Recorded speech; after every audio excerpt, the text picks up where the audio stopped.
लेकिन किसका अन्न खाना चाहिए, किसका अन्न नहीं खाना चाहिए, इसकी एक शास्त्रीय व्यवस्था है, विचार है। और इस विचार के पीछे क्या कारण है? इस विचार के पीछे कारण यही है कि जिन लोगों का धन अशुद्ध है, उपार्जन अशुद्ध है, ऐसे लोगों का अन्न खाने से सात्विक पुरुष का भी मन बिगड़ जाए।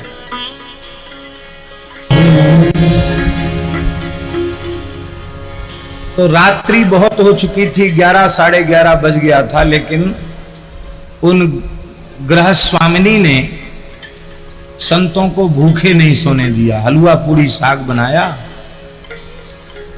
और संतों को जबर हठपूर्वक पकड़ा कि नहीं, आपको पाना ही पड़ेगा।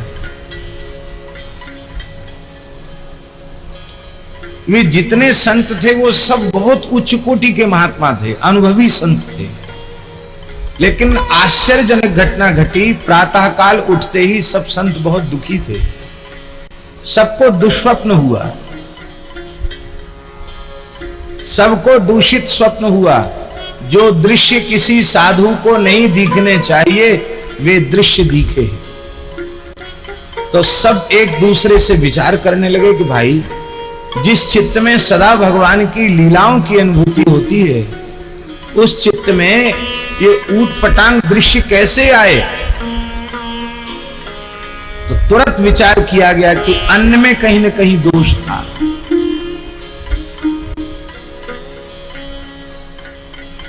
गृहिणी को बुलाकर पूछा गया, माताजी आपने कैसे बनाया, क्या बनाया, सही सही बताओ। कपट नहीं करना, छिपाव नहीं करना। उसने हाथ जोड़कर कहा, महाराज मेरा शरीर अशुद्ध अवस्था में था, किंतु घर में आए संत भूखे न रह जाएं, इसलिए मैंने पक्की रसोई बनाकर खिला दी। उसके बाद से उसमें पूज्य बक्सर वाले मामा जी भी थे उस घटना में। तो बक्सर वाले मामा जी ने नियम लिया कि संत के हाथ का बना हुआ ही पाएंगे। तब महाराजा श्री उनकी रसोई बनाते थे। और श्री वैष्णव दास जी महाराज और श्री सुदामा दास जी महाराज ने फलाहार करने का नियम ले लिया कि किसी गृहस्थ के यहां अन्न नहीं खाएंगे। और चैतन्य कुटी वाले महाराज जी ने निश्चित किया, वृंदावन छोड़ के नहीं जाएंगे।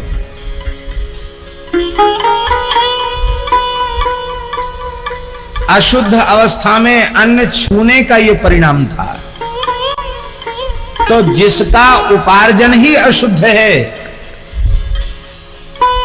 उसका अन्न खाने से भी मन बिगड़ेगा, बुद्धि बिगड़ेगी। इसलिए वैष्णव को कौन कौन से अन्न नहीं खाना चाहिए, साधु को कौन कौन से अन्न नहीं खाना चाहिए, श्री स्वामी भगवत ऋषिदेव जी महाराज ने उनका परिगणन किया है। ब्याह कनागत कार तो राजधान गृहदान, भगवत जन इनको ग्रहे होय भजन की हान। साधु को, साधक को, महात्मा को विवाह का अन्न नहीं खाना चाहिए। विवाह के समय भी रजोगुण प्रधान वातावरण होता है, अन्न में अशुद्धि आ जाती है विवाह के प्रकरण में। इसलिए प्रीति भोज विवाह का नहीं खाना चाहिए साधक है। तो कनागत पितृपक्ष में श्राद्ध नहीं, ब्राह्मणों के लिए नहीं कहा जा रहा। ब्राह्मण श्राद्ध नहीं खाएंगे तो कौन खाएगा? श्राद्ध खाना चाहिए। और उनको श्राद्ध भोजी ब्राह्मण का जो नियम है उस नियम का भी पालन करना चाहिए। ये साधुओं के लिए कहा जा रहा है। जो परमार्थ पथ के साधक हैं, चाहे गृहस्थ हैं या विरक्त हैं, उनके लिए कहा जा रहा है विवाह का अन्न मत खाओ, श्राद्ध का अन्न मत खाओ। ये जो सीमंतोन्नयन आदि संस्कार होते हैं, इनको कार्टो कहते हैं, इनका अन्न मत खाओ। राजा का अन्न मत खाओ, और शुक्र शनि राहु केतु का अन्न मत खाओ।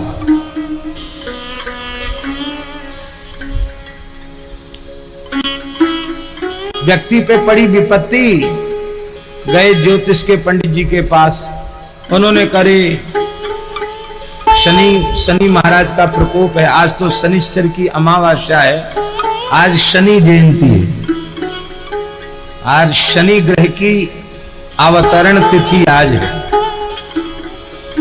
और बट सावित्री अमावस्या भी आज है। तो बोले ठीक है, चले जाओ वृंदावन।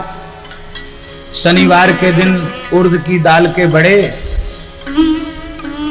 और कंबल और ये लोहे के स्टील के कमंडल कटोरा वगैरह बांट आना, सब तुम्हारा शनिचर साधुओं पे उतर जाएगा। और भगत जी कर आए भंडारा, और महात्मा भी खुश हो गए कि चलो अच्छा हुआ, कंबल मिला, कपड़ा मिला, कटोरा मिला, भेंट मिली। ना तो विरक्त संतों को इस प्रकार के सकाम भंडारे लेना चाहिए, और ना ही गृहस्थों को इस प्रकार के गृहारिष्ट की निवृत्ति संतों के आश्रमों में जाकर करनी चाहिए। क्योंकि आपने अपना गृहारिष्ट उतारा और कहीं किसी साधु का भजन बिगड़ गया, तो उसका पाप किसके सिर पे जाएगा। इसलिए हमने पहले ही दिन कहा, सेवस्व साधु पुरुषान जहि काम तृष्णाम, निष्काम भाव से संतों की सेवा करो, कामना रहित होकर के संतों की सेवा करो, कामना युक्त होकर मत करो।